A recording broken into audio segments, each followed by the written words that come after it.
Hai guys, jumpa dengan saya di video berikutnya. Saya ucapkan terima kasih kepada teman-teman yang sudah meluangkan waktu untuk menonton video saya ini. Dan kepada yang baru menonton, saya ingatkan jangan lupa untuk mengklik tombol subscribe-nya, like, and lonceng notifikasinya agar dapat berlangganan terus video-video selanjutnya dari saya. Dan itu gratis, kecuali kuota. Oke, lanjut. Saya akan bercerita tentang kenapa ya bang, itu ya, misalnya ada teman bertanya, kenapa ya bang saya asal mau dekati cewek atau wanita atau perempuan kayaknya susah kali, udah mau dapat disambar orang, udah PDKT, udah perasaan lah gimana tiba-tiba gak jadi. Itu kenapa ya bang? Menurut pengalaman saya yang sudah saya jalani dulu semasa muda, di tahun 96 saat saya SMA, itu ternyata kita disukai oleh sesosok makhluk jin.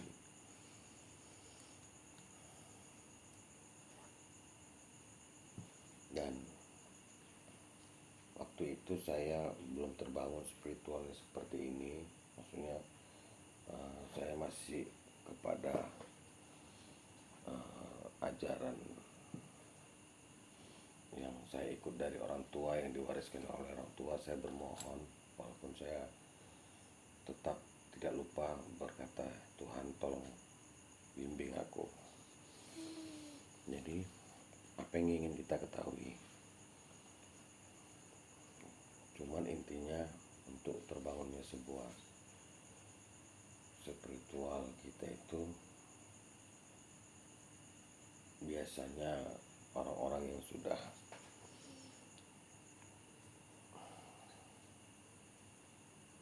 memang pilihan, atau memang dia dari terdahulunya memang begitu, lahir kembali mati, lahir kembali mati, lahir kembali, atau memang ada garis keturunan. Jadi ini semisal kita membacakan beberapa ayat untuk penyembuhan, misalnya nih ya,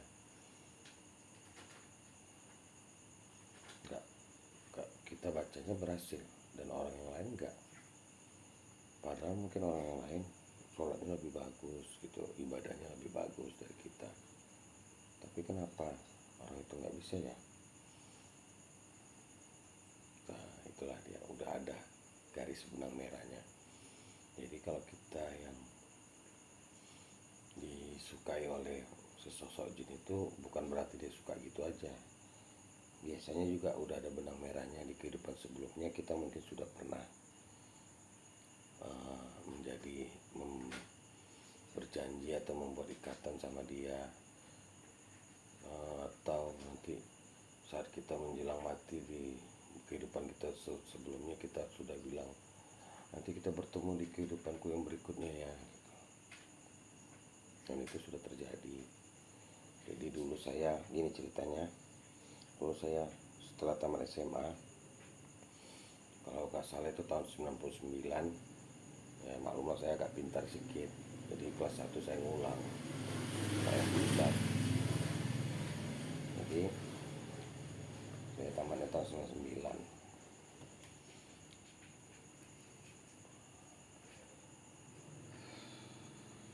Saya gini, saya dulu rajin ibadah asal terbangun.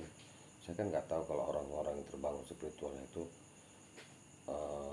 selalu terbangun di jam 12, di jam 1, habis itu tidur lagi di jam 2, tidur lagi di jam 3, terbangun lagi di jam 4, terbangun lagi, sampai nanti setelah itu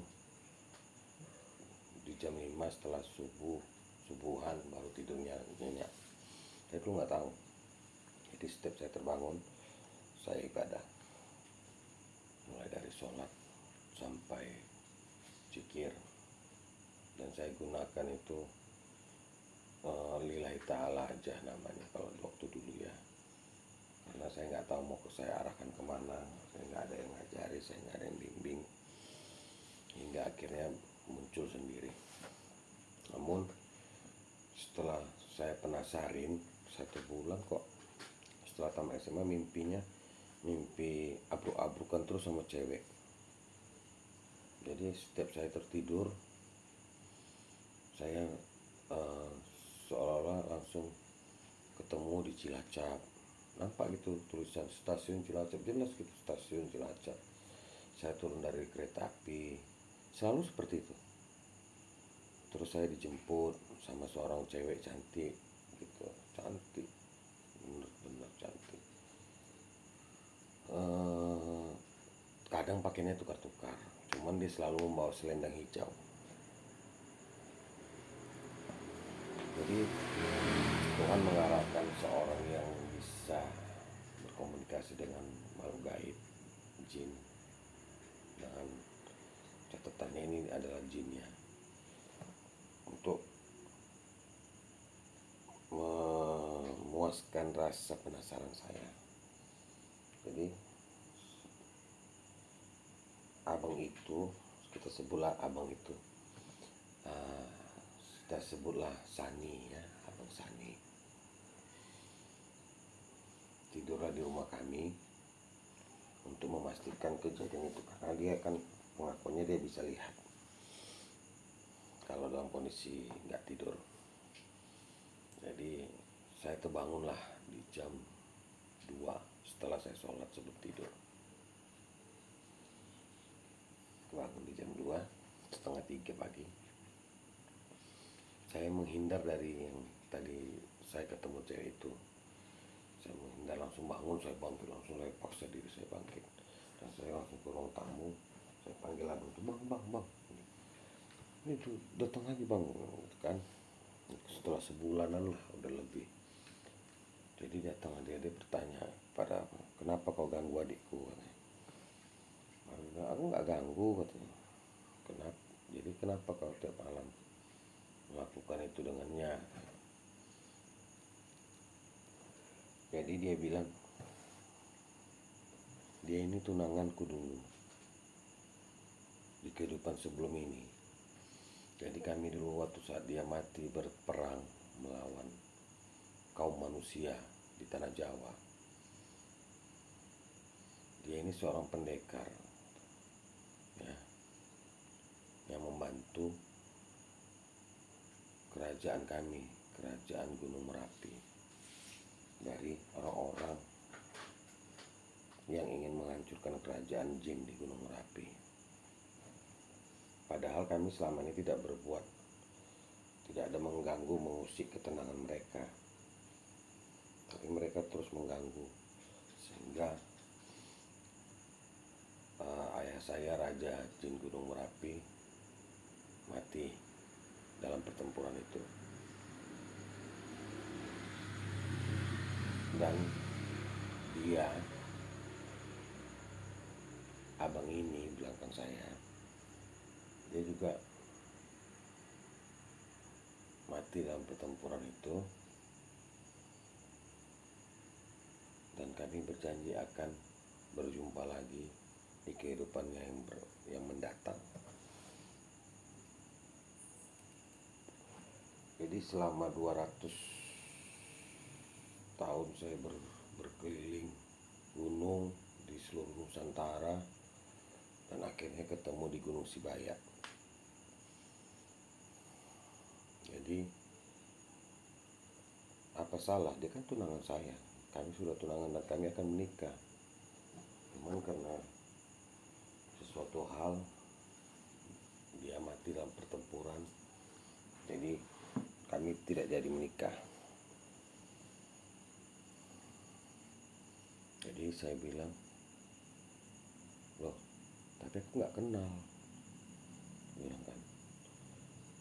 Sekarang dia nggak kenal karena dia tidak bisa melihat bisa melihat saya di alam mimpi. Di alam nyata dia belum bisa. Karena ada sesuatu hal. Jadi kata beliau, kata si jinnya tadi, namanya entah Sri apa gitu. Saya udah suruh abang itu tanya, cuma saya lupa sampai sekarang siapa namanya. Cuma ada Sri-Srinya lah. Jadi katanya gini, tanya sama dia, aku selalu kami selalu bertemu dalam mimpi, selalu melambai-lambaikan selendang hijau. Ada nggak? Tanya sama adik abang itu. Ada, aku tanya. Setelah ditanya abang itu, ada aku. Nah, jika dia memang mau menerima cintaku, kami bersama lagi, selendang itu akan kuberikan kepadanya agar dia bisa masuk ke alam jin. Nah, bilang kayak mana caranya?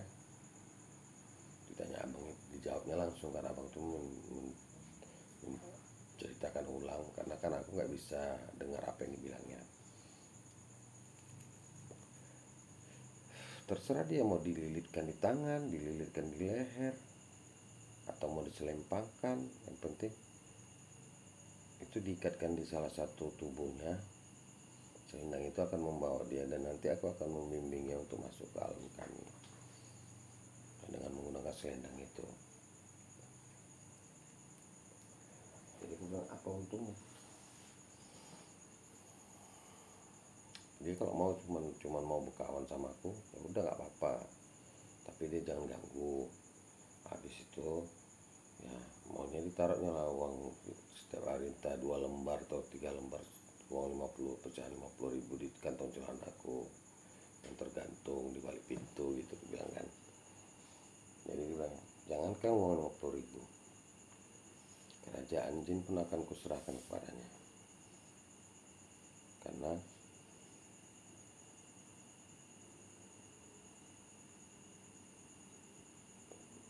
aku sekarang tidak lagi memiliki gimana ya katanya, pokoknya bilang kan bapaknya itu udah mati gitu, jadi udah meninggal, dan tidak ada raja di puncak gunung Merapi saat itu. Dan aku menolak karena saya bilang gini, kalau kau mau ginilah, aku kan nggak bisa. Jikalau memang itu bisa, kalau memang selendang itu bisa bawa aku ke alammu, terus kita menikah di alammu sana, tapi nggak mungkin juga, aku kan manusia. Setidaknya kalau kau mau memang, ya kau harus bersedia aku kawin dengan manusia juga. Kalau kau setuju, oke. Jadi disampaikan abangku lagi, nggak mau dia nggak mau ada perempuan lain. Ya, aku bilang nggak bisa lah, aku kan manusia, jadi nggak usah, aku bilang begitu. Dan dia akhirnya pergi sendiri dan menangis. Jadi yang saya herannya, abang yang bisa nengok itu ternyata nggak sakti. Kenapa? Dia cuma punya kemampuan untuk berkomunikasi, banyak punya kemampuan untuk melihat. Saat dia berantem dengan si jin perempuan ini, dia seperti gitu. Malah begitu aku lerai, aku tepuk aja bahunya, dia macam dicekek, tapi tangannya udah sibuk gini, macam menahan gitu kan. Malah terlepas. Akhir barulah dia berkomunikasi. Ternyata abang itu cuma punya kemampuan untuk berkomunikasi aja, nggak bisa untuk berkelahi sama makhluk jin. Jadi bilang, nggak paten lah bang Sani begitu. Jadi setelah dia pergi, barulah aku punya pacar. Lucu ya kan? Setelah dia pergi dengan cara menangis, barulah aku bisalah pacaran. Maksudnya dulunya ada aja perempuan yang ibaratnya udah kita kayak kita pendekatan atau kita rayu-rayu, yang udah mau sama kita terus nggak jadi. Nah, tapi setelah dia pergi meninggalkan aku, barulah aku jadian dengan pacaran. Dan setelah 2 tahun kami pacaran dan sekarang berumah tangga, jadilah ibu rumah tangga di rumah sampai saat ini. Gitu aja. Jadi itu pembuktiannya kalau kita tidak bisa lah, asal ada disambar orang lah pacar kita, yang dipelet orang lah, atau tiba-tiba nggak jadilah, mungkin gara-gara itu, karena pengalaman saya seperti itu. Jadi setelah beliau itu, jin perempuan itu ini semerajuk meninggalkan saya, dan saya baru bisa menjalin hubungan pacaran sampai ke hubungan jenjang yang lebih tinggi, berumah tangga dengan wanita manusia. Nah, jadi gitu aja ya guys. Nah, itu sharing tentang kenapa kalau ada orang yang punya nasib kok nggak ada, jomblo terus gitu. Mungkin gara-gara itu. Tapi ya bisa juga gara-gara yang lain. Tapi salah satunya gara-gara disukai oleh sesosok jin perempuan. Oke guys, saya ucapkan terima kasih sudah menonton video ini, dan saya ucapkan salam mulia.